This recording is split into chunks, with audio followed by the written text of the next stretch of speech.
Bill Jowitz with Time Savvy Attorneys here. There's a new book, The Checklist Manifesto, that's prompting professionals of all stripes to consider the benefits of using simple checklists to improve both the delivery of their service and their bottom line. And it is absolutely spot on for improving law firm productivity.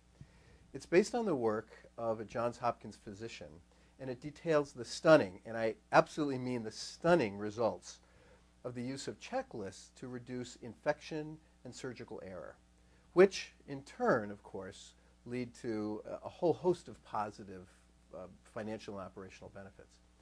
If you want a taste of the book, you can download a copy of the original New Yorker magazine article from my February 15th, 2010 blog post at timesavvyattorneys.com.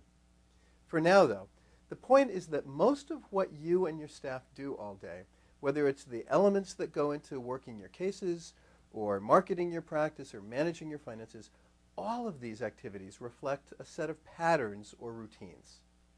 Often, though, these routines are neither optimized nor systematically communicated, and as a result, you're likely tolerating at least a 10 to 30% rate of inefficiency or error, which means rework and increased frustration, embarrassment, or worse sometimes, right? So the book describes the resistance that doctors and nurses initially felt to using checklists. Not enough time, too burdensome, everything you'd anticipate. But it also describes how they turned around big time once they saw the benefits of improved efficiency and effectiveness. So check out the New Yorker article and consider how the consistency of what you and your staff do on a regular basis could be elevated by capturing into a checklist the required steps or pieces of information needed for a given process. I'd go so far actually as to say that the use of checklists is a truly essential component of good time management for lawyers and improved law firm productivity overall. Okay, here are 4 recommendations for using checklists. 1, establish what's called a pause point. This means that you need to define a clear point at which the checklist is supposed to be used. For example, right before you file a complaint, or right before you, say, execute an agreement of some sort. Number 2, understand the distinction between read-do versus do-confirm checklists. That is, decide if you want the checklist to serve as a guide before the process is undertaken. That's a read-then-do list. Or as a safety net before the process is finalized.